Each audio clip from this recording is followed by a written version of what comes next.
Here's Larry Oger. He's an average conference attendee who has a chance to speak. That's his words. He's associated with George Wiseman. He's a distributor for Water Torch Collective. It's the marketing arm of Wiseman's Eagle Research. And he teaches dancing to children on the side.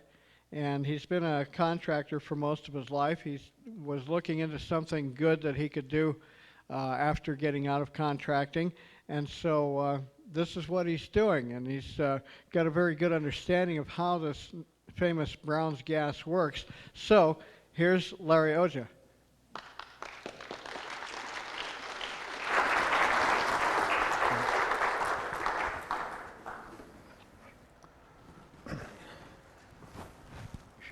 Okay.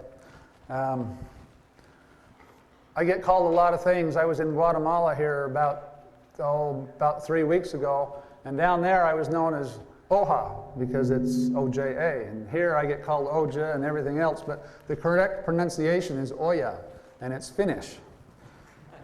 But I've been accused of a lot of things, but the one I like best is when people come up to me and say, "How much do I owe you?"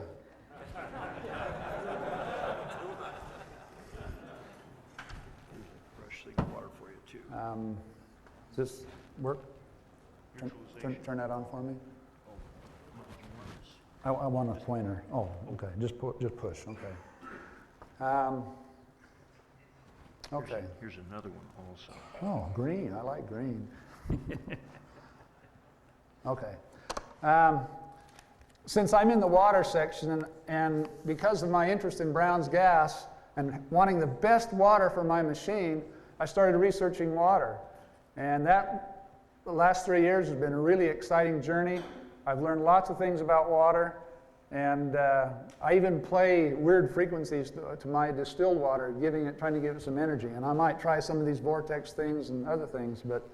And the bad part about speaking is I missed all the conference sessions this morning. The good thing is I get to come to the conference, and that excites me. But because it was on water, I thought I'd just put on a couple of overheads that you might find interesting.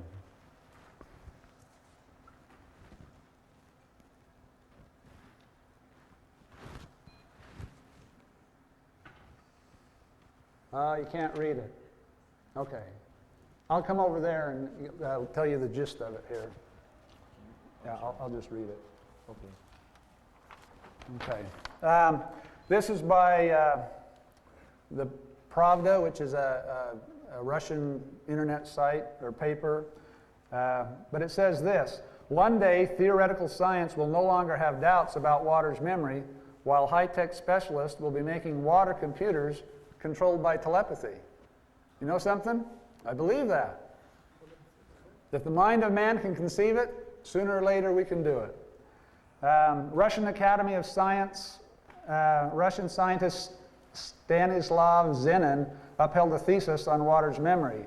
Zenin defined water as substance in phase-informative state with a structure suitable for data storage. He called it biological information tank. It just, that was January of this year that was published. Another one, which I won't go to the overhead with, but electrolysis have been around for a long time. And in this picture, people are using it for cures and other things, but water has an interesting thing when it's electrolyzed, is you can make it so one side is acidic in your tanks and one side is alkaline. And they make very good cleaning agents, disinfectant agents, and it's all just water that's gone through some electrical process.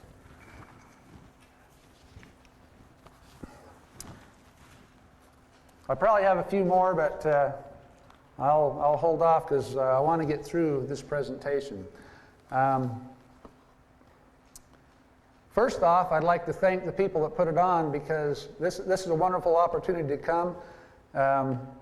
Things are happening all over, and I think they're happening collectively. It's not just in Salt Lake City and the conference here, but in the conversation earlier, if water truly does have memory, then maybe water is the collective consciousness of the earth, and everything that's being done, good and bad, is embedded in that, and it has consciousness that affects all of us.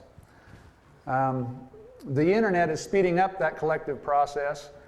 We don't have to rely on the water computer in the future. The internet is making all this information available quickly. And I'm going to read something because I think it will say something about my personal beliefs with the idea of water and its disassociation. So I'll try to read it carefully so you can understand what I was trying to say. The disassociation of waters by electrolysis into its constituent parts, hydrogen gas and oxygen gas, in a perfect burn ratio, thought once to be too costly to be economical, has, with time, which some people say is going faster, become more efficient, less costly, and viable. Other methods that I've read about, such as electromagnetic, vibratory, sonoluminescence, light, sound, and even thought, can disassociate water. They're also able to accomplish this disassociation of water. To me, this gives new meaning to the idea that when the one who organized this earth, who first thought and then spoke, "Let there be light," and there was light, when he returns, the earth, which is covered by 3/4 water, will burn at his coming. Water burns. So if you think about that, 3/4 of the earth, and if it can be done truly by the spoken word or thought, he's got a big bonfire waiting or something. Anyway, now Brown's gas has been around quite a while, and in my presentation 2 years ago, I gave a reasonably good history probably and some of the applications that it can be used for in a broad overall sense. If you're unfamiliar with Brown's gas, that'd be a good thing to get and review. There's lots of places on the internet. George Wiseman's sites is real good. There's a brownsgas.com is really excellent by Noah Seidman out of New York. We'll give you a background information on Brown's gas and also dealers and other things like that. So I suggest that, if you can go to the conference presenter or host and get a copy of that. But I want to start off with who is talking about, saying things about, working with, and doing things with Brown's gas. And just to give a little sampling of that, some of these things are little clips off the internet. But the people that are doing it is significant. Here's one from 2002. It says, "Sterling, if you would please ask him what frequency he found worked best, what the waveform was, what the voltage was, what system operated, then there would be enough to try to duplicate his earlier work. Warm regards, Peter." That's Peter Lindman, who's speaking today, or Sunday, and Sterling spoke last conference. Some of the things that they were talking about was, in the response to that, was frequency, waveform, physical layout, multiple harmonic resonances, bridge rectifier, which turns each step to a sine wave into positive step half waves. I'm not a scientist. That's mostly Greek to me, but some of you, these are important things of what's happening. There was another one of someone doing something with Brown's gas, and that, of all places, was found on White Gold Digest, people that discuss ORMs, monatomic elements, and this was what was said. "The unique properties of Brown's gas come from its form of separation. A conventional electrolysis separation using brute force electricity will not yield Brown's gas. It only gives H2 and O2. To get monatomic hydrogen and oxygen, you need several additional factors after having energy and water. First, you need to pulse the electricity going into the cells. A straight bridge rectifier will work, but that only yields 120 pulses per second. In a finely tuned Brown's gas generator, pulses over 600 per second are used. The next additional factor is resonance.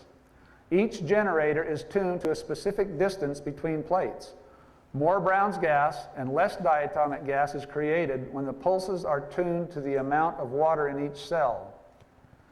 And he goes on and finally says, with a finely tuned generator, the cells are actually cold. And that was by Vernon Roth, a speaker also at this conference this year. Another one doing something with Brown's gas, and he's an attendee, Richard Harker? Yes, Richard Harker from, where are you from, Richard? Parker, Idaho. He got on the internet, found some plans, downloaded them. He went out to the hardware store, he got his stuff. He's got a Brown's gas machine on the front of his vehicle as we speak. But he did leave it on, so it ran his battery down. Okay.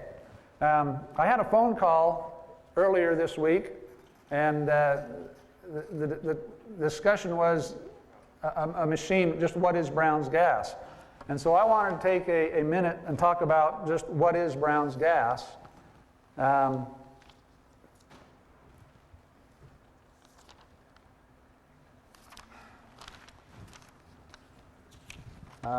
Lost my page. There we go. Okay. And what's in a name? Okay, let's see. How many know other names for Brown's gas? What have you heard? What's that? Rhodes gas. Rhodes gas.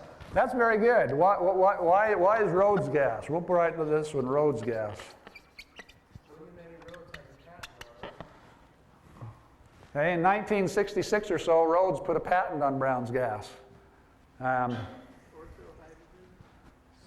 oxyhydrogen, he called it. Now, some people would call that a bomb. You know what's in that? Brown's gas. Be careful. Now, watch out for static sparks. What's another? Okay, Rhodes gas. What's another one? Okay, hydrogen dioxide, oxyhydrogen. These are scientific. It's the oxyhydrogen. Okay, there's oxyhydrogen. Okay, tie them somewhere where they won't float away. There's one guy who's had a lot of press lately. What does he call his? Klein's. Okay. Klein's gas, or HOH, HHO, okay, HHO. Like I say, be careful with those. You can have some fun with these. I'm a scoutmaster, or I was. Well, you take that several ways. But I used to have kids come down to my shop, and they'd fill up balloons and take them to the ball games. They let the sheriff know. Another one, green gas. Have you heard that one? Single duct gas. Green gas. Okay. Like I say, tie it on. When you take these home with you, even though they settle down to the ground, best thing to do is when you're done, take them outside and pop them, unless you've had other experience that you know what to do with them. My Boy Scouts knew what to do with them. Okay, what's one more name? Who would like a balloon? Lighter than air? What's that? Water gas, that's a good one. You notice some of these balloons have fish on them. Appropriate, they swim in water. That's all it's in. That's all. I shouldn't say that's. What's in the balloon? Hydrogen, oxygen, and electricity. What happens when you ignite that? Goes back to water, and the electricity is pushed off in the heat. Okay. The reason I did that and put these names on it, all these balloons have Brown's gas. The definition that George Wiseman likes to use for Brown's gas is the total mixture of gases put out by an electrolyzer in an electrolyzer that's designed specifically not to separate the gases. So, even though this is a different technology, this is an electrolyzer and it puts out Brown's gas using that definition.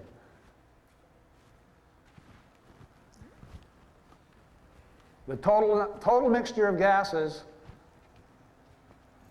produced from an electrolyzer designed to deliver to point of use in a single duct. In other words, not to separate the gases. Now, next question, is all Brown's gas the same? Okay, Yul Brown found what, there was 3 isotopes of hydrogen and 6 of oxygen.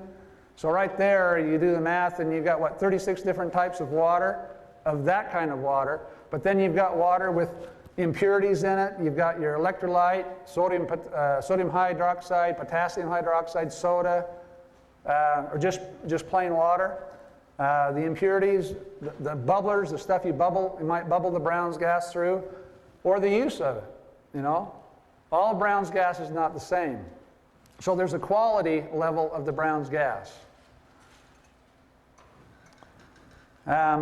So at this point, the reason it's called Brown's gas was kind of, Yul Brown spent approximately 30 years of his life trying to commercialize the gas. And so in retrospect, I mean, it could have been called Rhodes gas, but it's been called Brown's gas and it's kind of stuck. And there's both things that aren't true, information on the internet and stuff about it, and there's things that are. But Brown's gas is kind of the generic name of something that's designed not to separate the gases. Okay? And the quality, again, depends on what you want to do with it. Okay. You can do many things with Brown's gas, and we're only going to talk about a few of them. In the last year's presentation, I gave a pretty comprehensive list, but the interesting thing about Brown's gas is there's uses that we haven't thought of yet. This particular machine is a 110 volt Brown's gas machine, and it's really quite simple. Now this is already energized water. Vernon? Where's Vernon? See? Anyway, this is water, and it's already energized. But while I'm speaking, I'm going to be bubbling some Brown's gas through there.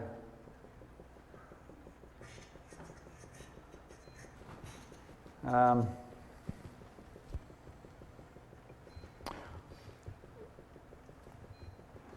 maybe if we get to that, we'll... Okay, one of the ready-to-market uses for Brown's gas is cutting. It's 25% faster than most other torch gases. There's a, what, $3 billion market for cutting. There's a $3 trillion. It's in the literature that George puts out. But that market is there, and they've shown that Brown's gas is extremely efficient cutting gas. And we're going to talk about a few of the different sort of things that it can be used for. Let's go to the reduction of radioactive waste and have a little clip on that.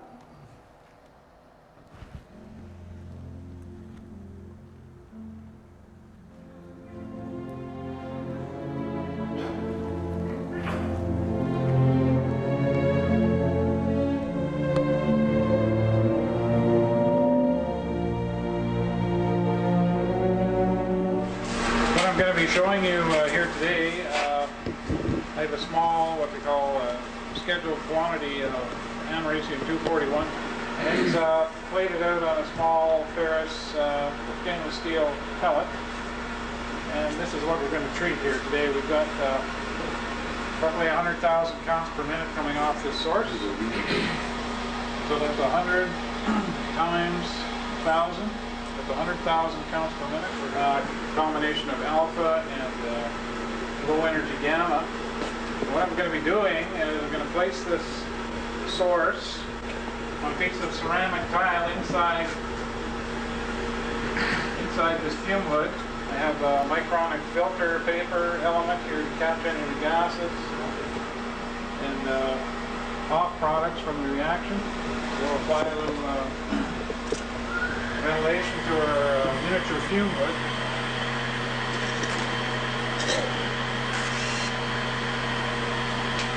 So that has completed the process.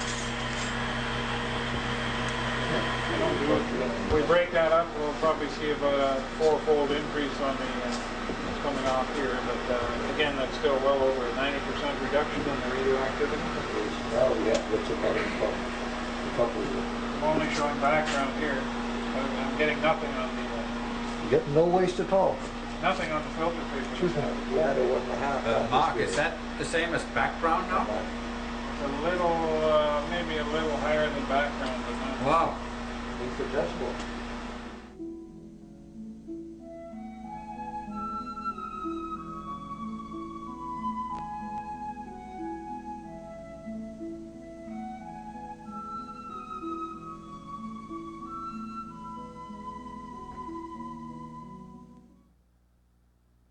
Okay, thank you.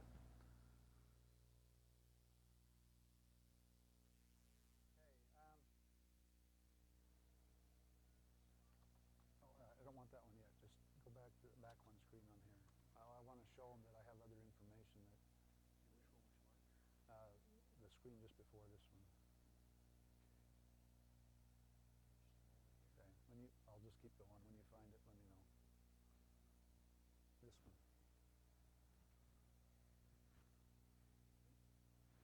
And next.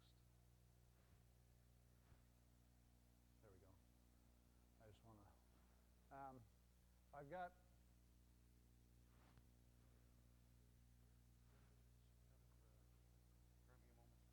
Okay, I'll keep going. While he's finding that, we'll talk about another one. One of the things you can do with Brown's gas is create what they call new water. And new water is gas that has been through the electrolyzer and then condensed or fire the ash, and what water's left has absolutely no memory whatsoever because it's been expanded to its atomic forms, H2 and just hydrogen and oxygen, and what that's called is new water. Now I'm going to use these to describe what I'm going to tell you about now with new water, but before I do, these are some of the things that Scoutmasters do, but I fill these bottles up, and I know you're not supposed to burn plastic, but the Boy Scouts loved it when I threw it in the fire. Anyway, I'm a kid at heart. Is that what you wanted? No. No. See, hold on a second. Or did you want the screen? I wanted the screen that had all the little like this on it. Yeah, right there. I want to show. For those that are interested, I have George Wiseman, who is probably the expert on Brown's gas at this point in time with the old Brown's death. But as he scrolls up, there's all these different topics that he has extremely good information on. Scroll up a little bit. Down, scroll down, yeah. These are extremely good information about Brown's gas, and I just wanted to show you. There's not time to go over these because that's like a 2-hour presentation, but and we can put the other one in. And okay. Anyway, transmutation in new water. Joseph Bender got a hold of the new water. He's a water guy down in Texas, I believe. But anyway, he put the new water in a bottle and put it on a shelf. And then he put, it was sitting on the shelf in the sun, and there were vitamins sitting next to it. So you had new water and vitamins and sunlight. And George has the bottles in his office today, but whatever happened is inside here was what was inside the vitamin bottle. They had sediment, they had particles, and every vitamin that was in the vitamin bottle, was found in the new water bottle that was sitting on the shelf in the sunlight. So some kind of transmutation was taking place. Now these bottles weren't always flat. When I filled them up with Brown's gas, they were full. But I went back 3 months later because we didn't, dispose of them all, and I went back and they collapsed. I'll leave it to you to determine whether the hydrogen just escaped out of it or whether it reverted back to water. Because if you get a perfect ratio of taking water to gas, a perfect ratio in monatomic form, it's 1,860 liters of of gas per liter of water. Okay. Another one to speak briefly on is for some health applications. There's also a thing called enhanced Brown's gas water, and that's what's happening here. I mean, this is Vernon's product, and it's, I believe, triple distilled water, and then he put some kind of charge on it. Well, now I'm putting Brown's gas on it, and in a minute I'm going to drink that.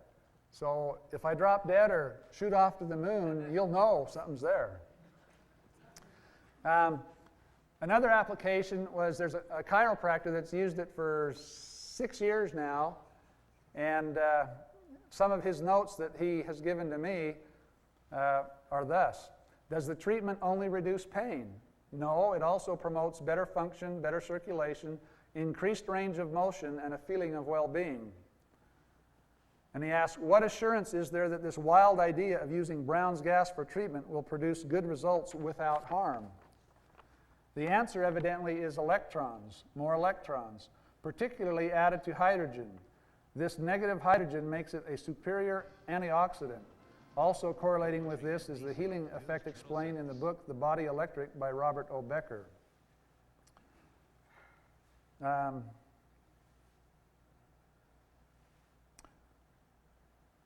And he goes on to have a few more notes, but I'm not going to share those at this time.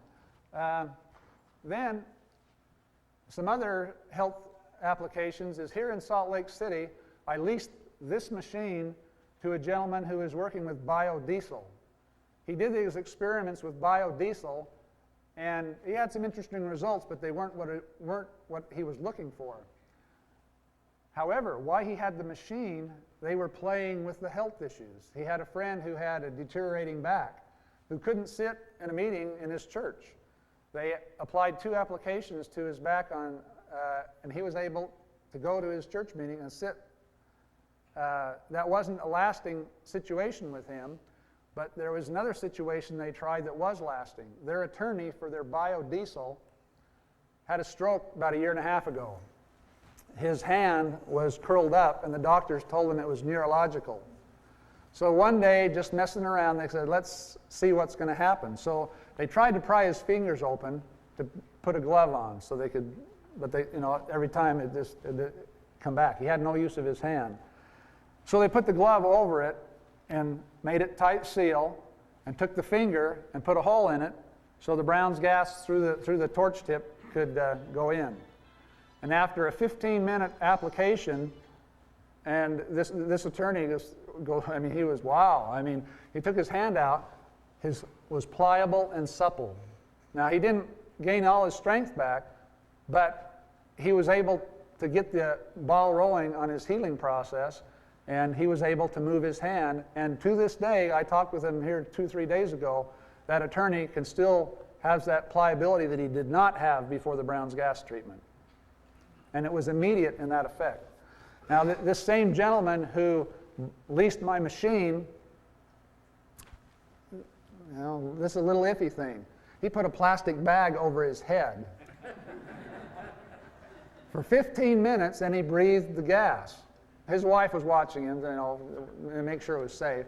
Then his wife did the same thing. I says, well, did you notice anything? Well, he says, yeah, I had this persistent cough, and it's gone. So I don't know whether it was the little bit of residue of sodium hydroxide that just burned it out, or whether it was the Brown's gas. But his persistent cough is gone.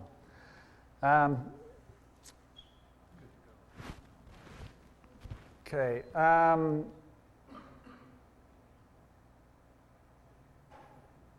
Okay. There's another story there, but we're going to leave that one.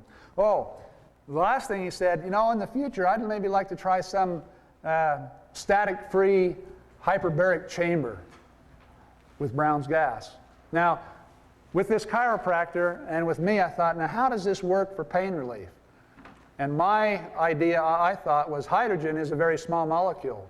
And with a slight pressure, they're getting hydrated from the outside in instead of drinking and getting hydrated from the inside out. To me, that makes sense. Hydrogen and oxygen are good things.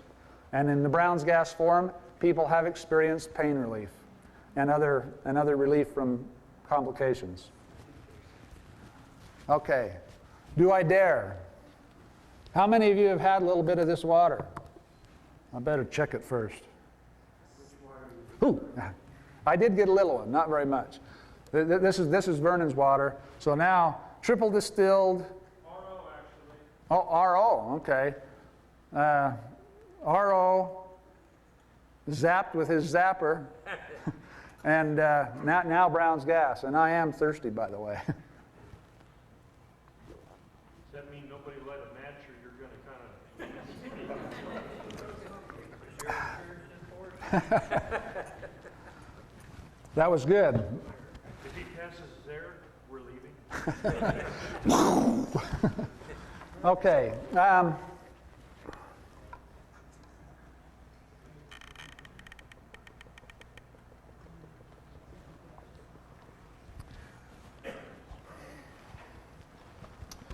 Let's talk now about fuel enhancement. Fuel enhancement is the use of Brown's gas to assist in the combustion of your fuel. How many of you have heard of propane boost?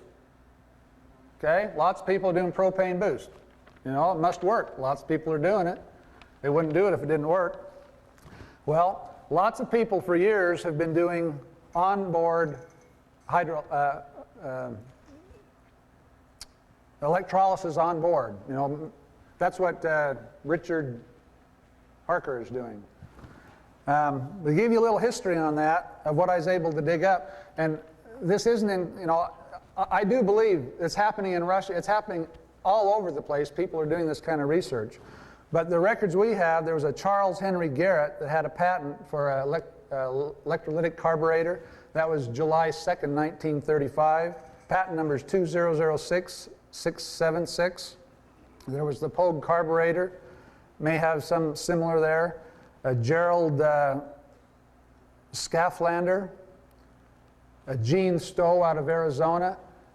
He's been attributed with having brought the electrolyzer to a point where it was viable to use on a car. There's, as I go through some overheads, which I hope they'll show up,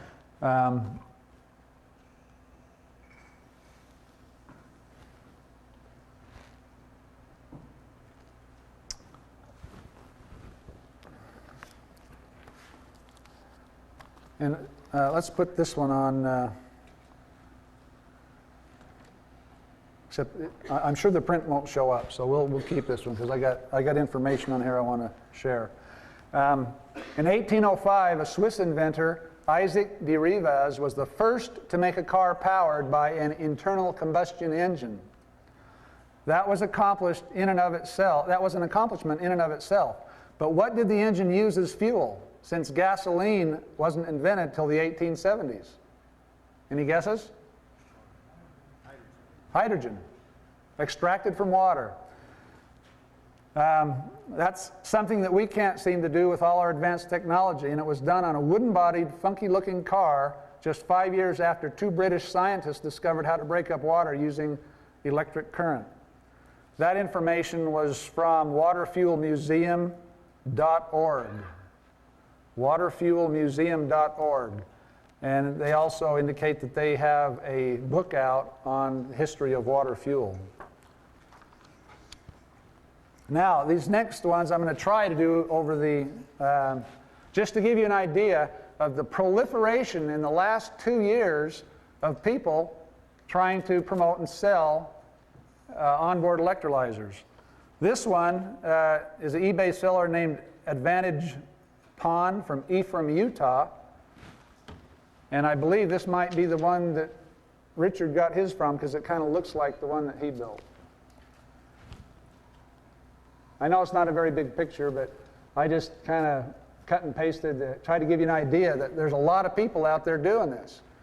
But all Brown's gas isn't the same. And that's one of the things that I hope you go away with today. Here's another couple of eBay sellers with their versions. And most of these first sets are people selling plans, okay? You can buy plans or you can buy all electrolyzers. There's a couple there. Here's another one. On each of these pages, there are websites or contacts if anybody wanted to contact. Then there's, do that page, and then. Oh, we can't put this one up. This guy's in the audience. Whamma bam, okay? Now he's promoting one called HydroStar. Let's put this one up. You can affiliate with this particular group. You can sell the plans yourselves, make a little money as you pass the word along. That little arrow on the side, they plan to have prototypes in 2007 and have a marketable product in 2008.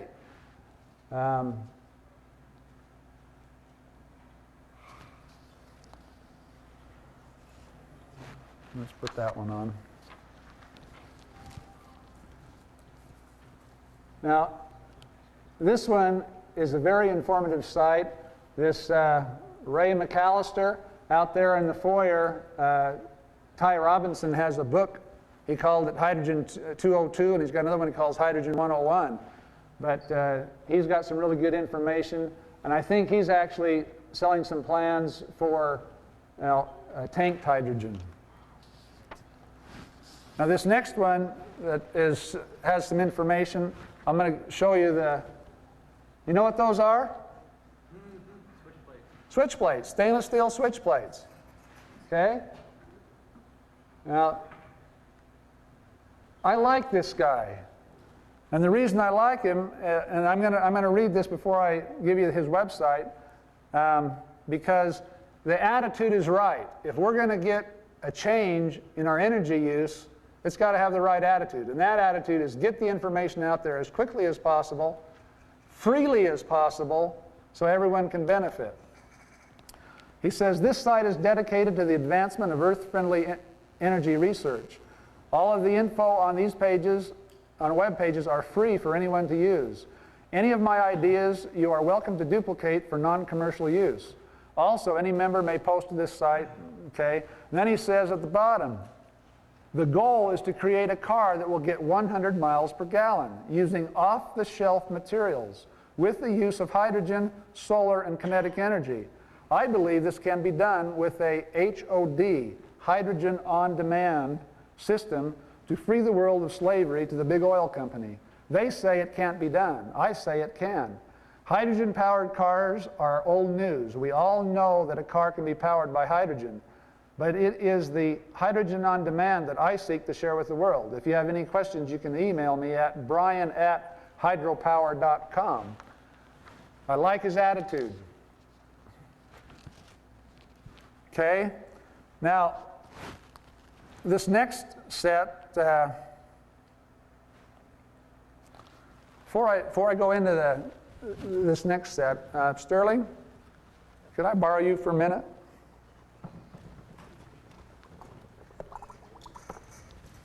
Can you kind of scoop some of those bubbles? Have you done this before? I'm a scout. I was a scoutmaster. Get a good handful. Oh, well, okay, that's because your hand's dry. Let's use a little bit of Vernon's water so it doesn't just kind of, all right. He's a good sport here.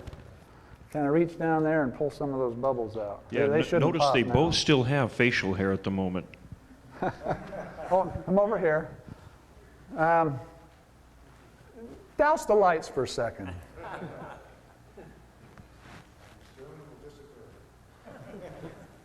That's probably good enough.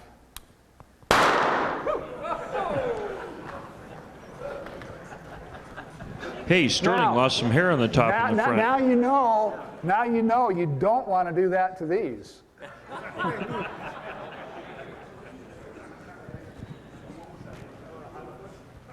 Okay, this next bunch, thank you, Sterling, you're a good sport. Didn't hurt at all, did it? Never mind the missing facial hair on the front and top. Well, when I was trying to decide what to do here at the conference, I filled up like a lightweight baggie, and it didn't float away, and I thought, well, maybe that might work. And I put it between my feet, and I'm hairless right here. But and that was just a little baggie, you know. Okay, here's one from Fort Hall, Idaho. It's called Go Green Fuel Economy Systems. They are selling one based on some of the work of this Gene Stowe. And can you see the email addresses and stuff on there? Well, I'll have this stuff out at the table, and you can come by and get whatever emails and websites you want. This one is out of Winnipeg, Manitoba. They have a nice little box you can put in. Unfortunately, you don't see the size there. And then here's one out of New York, Queensbury, New York. I'm going to take a shot at focusing this. See if we can.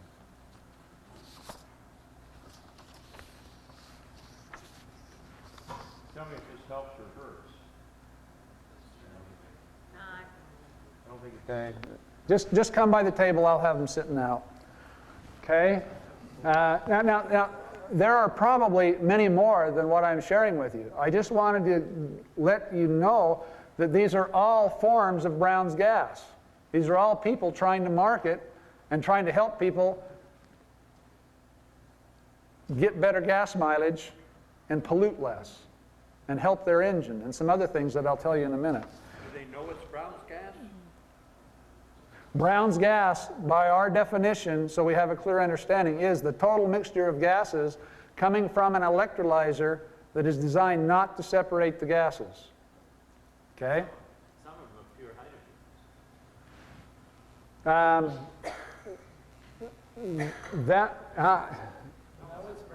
I think it's Brown's gas. To get pure hydrogen, you have to take and separate the anode from the cathode and separate it at that point.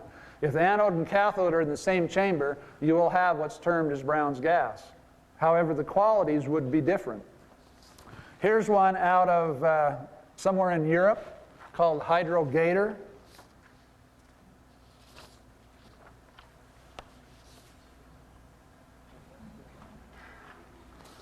Okay, and then I want to do this page first and then flip it over and do this page. Okay? This one, the guy's name is Scott Mitchell, and he has some things. He says, I'm an inventor, and says some things. And this one, savefuel.com. Now, this does not have the technology that these versions have. I mean, I took the plug out of there, so anyone who wants to come look at it, he's just got a straight, real basic electrolyzer and just a couple of stainless steel rods down there. And by brute force, he's separating the gases. That kit, by the way, is for sale.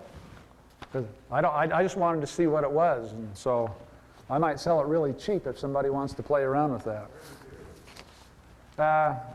This one, well, I'll get into it, how the onboard electrolyzer works, but in a nutshell, you put it in, hook it up, and you put the output into your intake manifold so it sucks it in as you combust your fuel. And that guy's name was Scott Mitchell. Now, if he flips over here, this next guy, Stanley Wu, okay? Same thing, I'm an inventor, it's almost identical. So, and I don't know if they're associated. but it's almost the exact same wording. I find it hard to believe that two guys are exactly doing the same thing and not be affiliated. So, but even if they were, they got the same lines up there, and that was a big turnoff for me. And Stanley Wu has he compiled.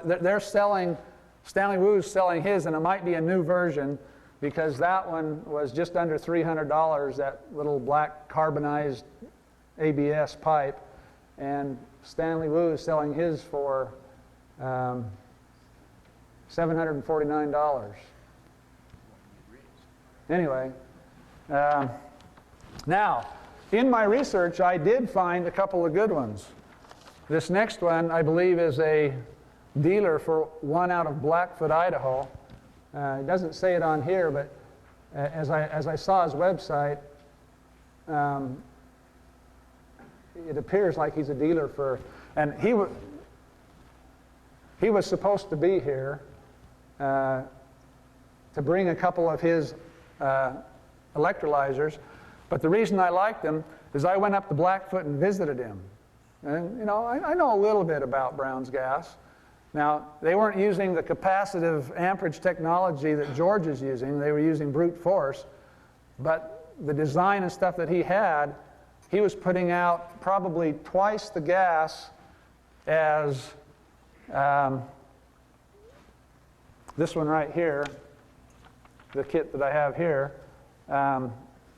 But he was using it in a diesel truck, and he's had it on for 70,000 miles.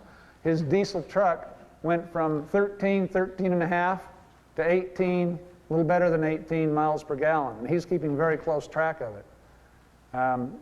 And he has boxes for 18-wheelers that are about that long and about that wide and about that tall.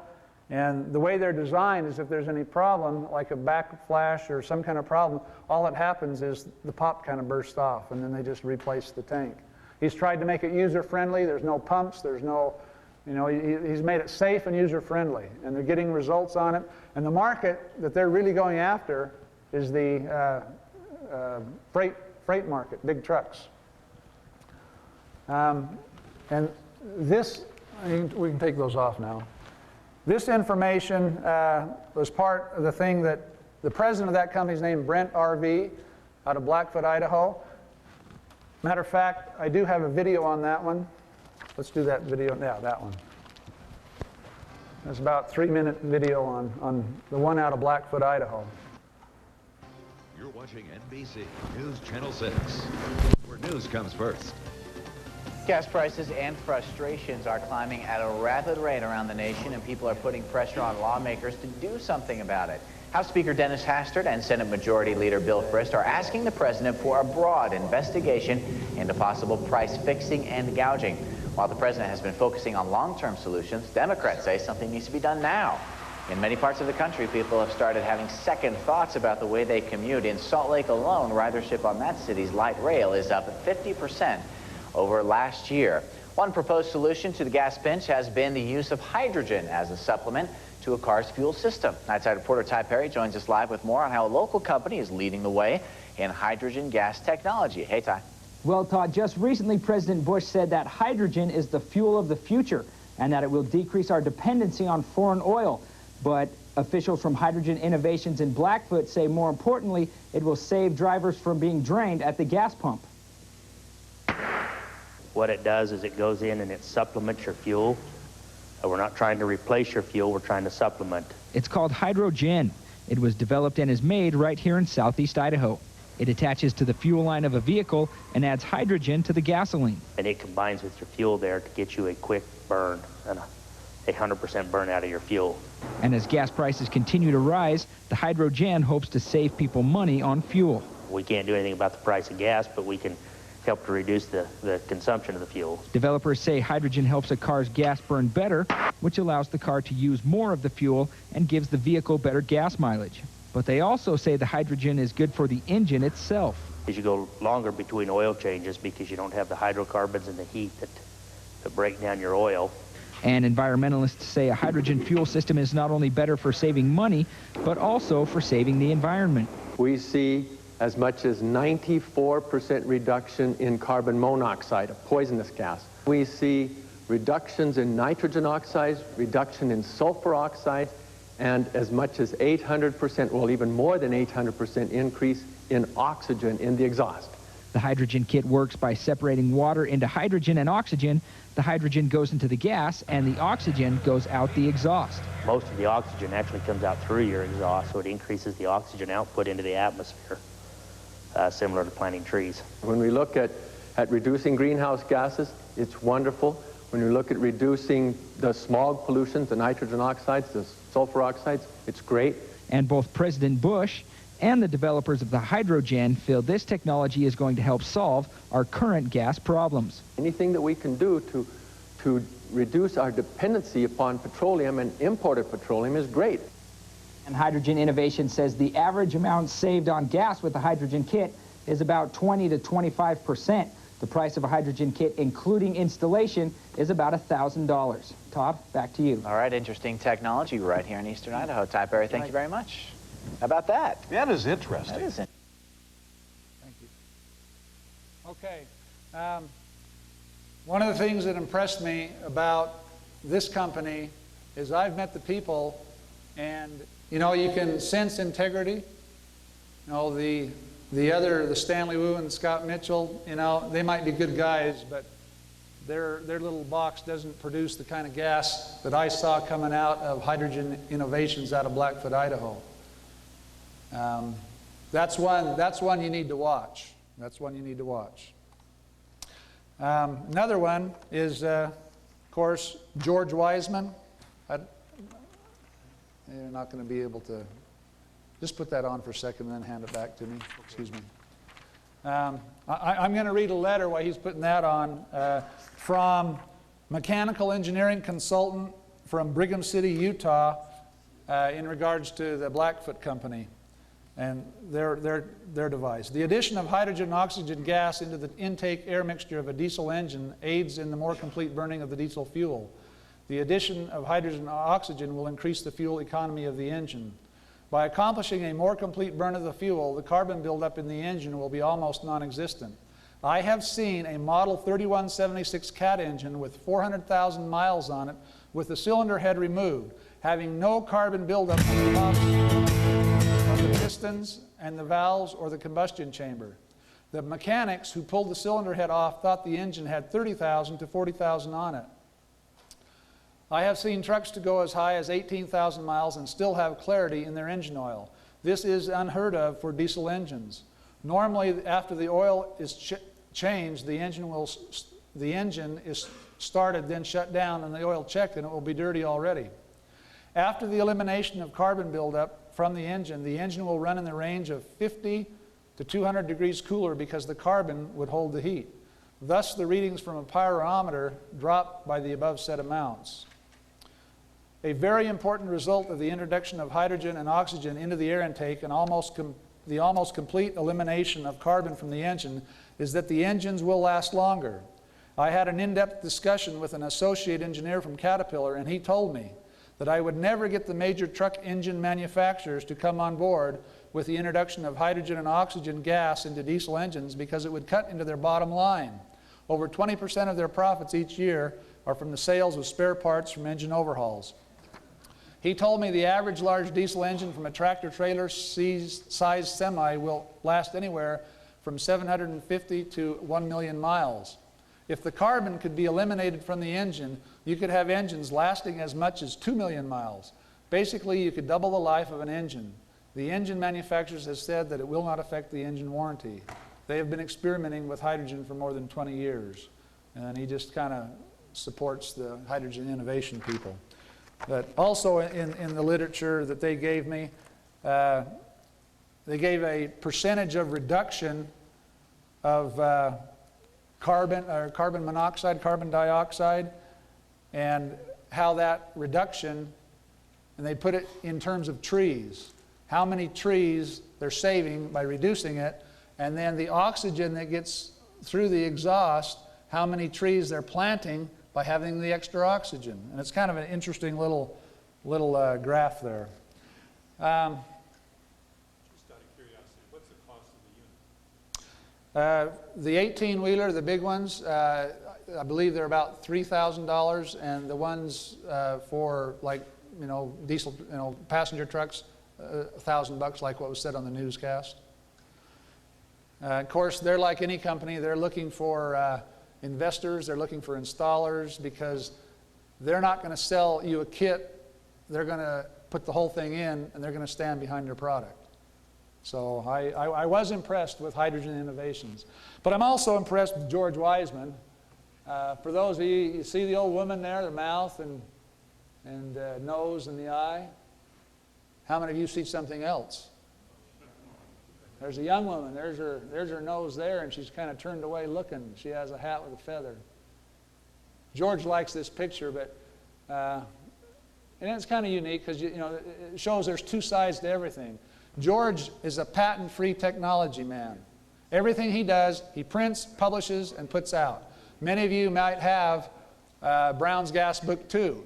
That tells you exactly how to build something similar to this. But that's why I like George, and he's pretty good on his warranties. For example, this one right here is an onboard electrolyzer.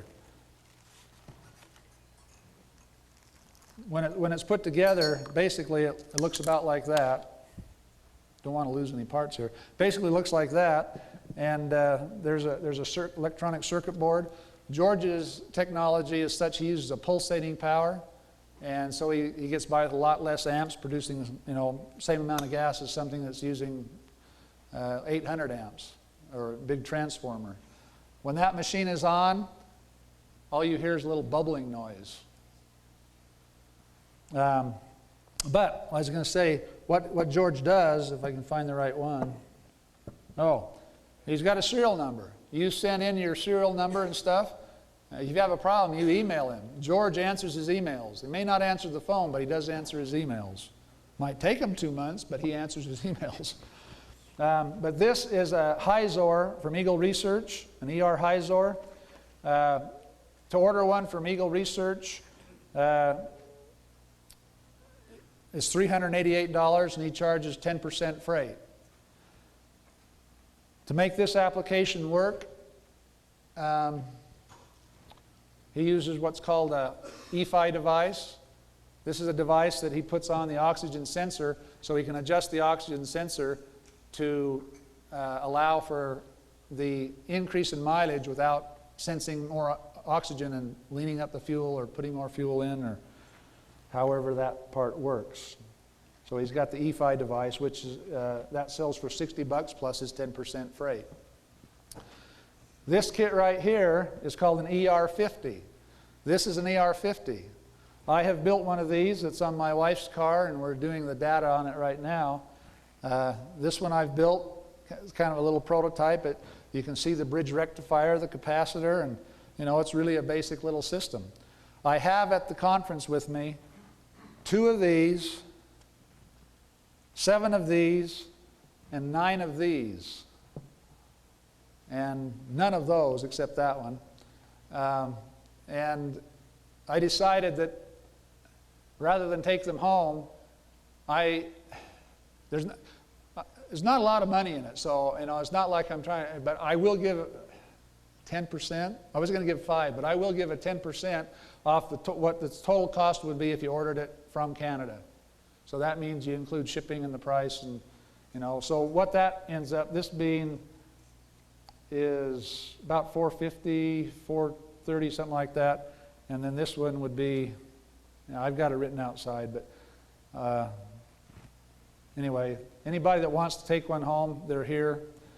But let me tell you why I like George. Okay, can I have that one back from George, that last one? No. Okay. This patent-free technology, the reason he doesn't patent is it takes time to get a patent. Time that he could spend getting the product to market. It takes tens of thousands of dollars, which can otherwise be spent on getting the product to market. Often it needs total secrecy or becomes public domain, and then it's not patentable. It doesn't guarantee protection, because you have to fight it at your own cost. And there's no guarantee that you would win a fight. It's time limited because a patent would only last for 20 years. It doesn't guarantee income. A patent is nothing more than a piece of paper registering an idea's date written on paper. And you stick it in the drawer and there it is. If you're going to do the patent effectively, you need a patent in every country. Copying is allowed with 10% changes. No government assistance to enforce your rights, and he's got down here vested interest suppression. Patent Office has subscription service. Patent Office has policies not to patent certain types of inventions. I think we've heard of some of those. Government seizes certain types of inventions. So George feels if he publishes it, it's public domain, and the information is available to all. But he doesn't publish everything, because he figures if a person buys his electrolyzer, that there's going to be people that duplicate it. Oh, great. Same with this one. People will reverse engineer this one. He's already got ideas to make this simple machine better. So he tries to stay one step ahead of him. That's why I like George. And his products do work. Now, just in finishing up,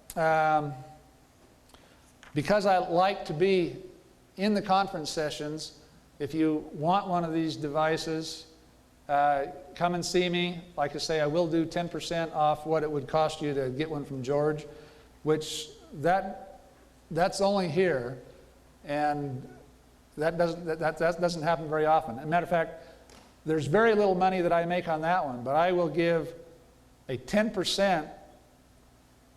No, that would kill me.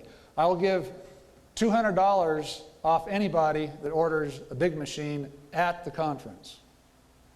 Okay, that machine there with with 3 capacitors is how he sells it, is $3,700.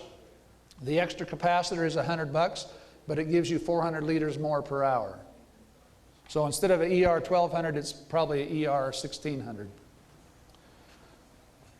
And the bubbler is extra. Anybody know why the bubbler's on there? Yeah. Before, the very first one I had, I was excited to try it. I was in Astoria, Oregon with my brother. I said, oh, let's try this. And I did one of my pyro things, and I got a flashback in my machine. This machine is built to withstand a flashback. It went ping, and I had a vacuum. The old pressure gauge went whoop the other way, and I thought, oh no, what have I done? But it didn't do anything bad. Okay. Now we've touched only on a few uses of the Brown's gas. Anybody that's in the alternative energy needs to know the idea that secrets are the first thing lost over time in history. So don't keep a secret. Get the information out. Share it with people. And remember, it's grassroots, and each one of us are only one. But that's all it takes when there are many ones. I'd invite you to take some action and be part of the groundswell and make a difference. Buy a kit. Buy a torch. Make a difference. Experiment. Be like Richard Harker. He bought something off the internet. You know, plans range from what, $1 to $50 on the internet. You know, but do something. This is $100 in parts. Okay, $100 in parts with brute force electrolysis. This one, I guarantee, would give you a whole lot more Brown's gas, quality Brown's gas, than the one you've got in your, you know. But what you do have is Brown's gas. It just may not be the quality. Speaking of quality, if a person observes very closely on a electrolysis machine that pulses the current and it's in finely tuned and harmonic resonance, between the plates, dead center, there's a fine line of bubbles that you can see when you first turn the machine on. Some people speculate that is one of the The more of that kind of gas you have, the higher quality of Brown's gas you have. And perhaps Vernon might touch on that in his presentation on the Joe cell, I don't know. But there is something that happens finally between those plates that's not on the anode side or the cathode side. Quality meaning the electrons that are flowing with the Brown's gas that give it the peculiar things that Brown's gas does. Because we do know that Brown's gas does have electrons flow, and the more electrons, if I were able to demonstrate with the torch, you could see the immediate heat that gets placed like in the shuttle, the sides of the shuttle. I mean, anything that's supposed to be impervious to heat, Brown's gas will burn a hole right through it.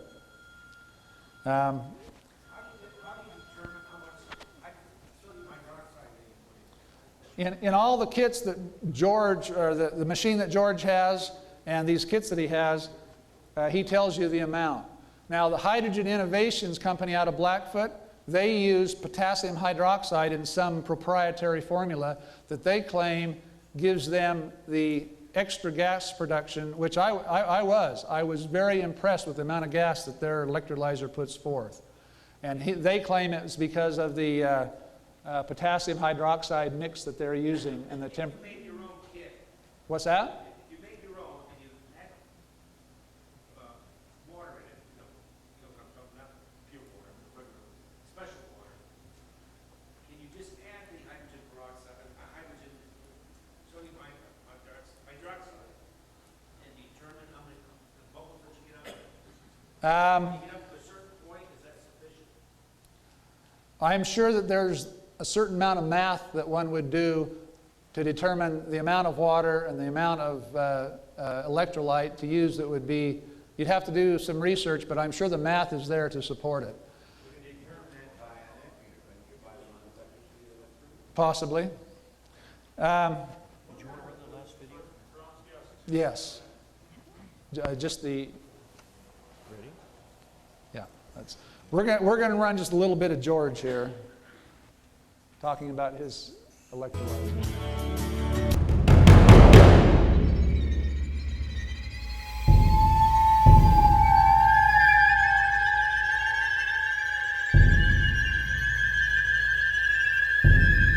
Ordinary summer day, almost 100 kilometers from this large city, there is so much smog that it covers the countryside and nearly hides the mountains only 10 kilometers away. In many cities, the smog is much worse. Vehicles have put trillions of tons of toxic gases into the atmosphere, which cause huge health problems and contribute significantly to global warming. Vehicles burn at least 50% more fuel than they need to. Fuel you are paying for and throwing away. Hi, I'm George Wiseman. Today I'd like to help you save fuel with your vehicle by installing an ER Hyzor, the latest fuel-saving technology from Eagle Research. The ER Hyzor is an onboard electrolyzer that splits water into hydrogen and oxygen. This high-energy gaseous mixture is called Brown's gas. When Brown's gas is combusted with fossil fuels like methane, propane, gasoline, and diesel, it increases combustion efficiency. This increases power, performance, and fuel efficiency, while pollution is reduced. We'll be assembling and installing an ER Hyzor basic kit. Let's just click on that one. This one? Yeah, that'll work. We probably don't have time to go into this, but he tells you exactly how to build this little thing. Matter of fact, the video clip shows a 21-year-old girl actually building it and putting it in her car.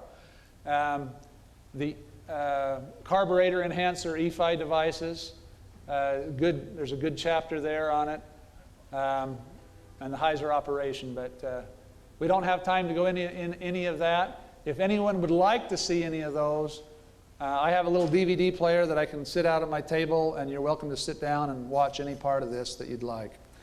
All I can say is make a difference. The truth of today was the heresy of yesterday. That was by Immanuel Velikovsky. So, the truth of today was the heresy of yesterday. Run your car on water. Thank you. Thank you, Larry. Okay. Larry can answer about 2 or 3 minutes of questions, except he's got to do it while he's moving out. So if you want to come and help move some tables and some equipment, he can talk to you while you're moving, while you're helping moving. Thank you. And the next session is going to begin promptly in 6 minutes. Thank you.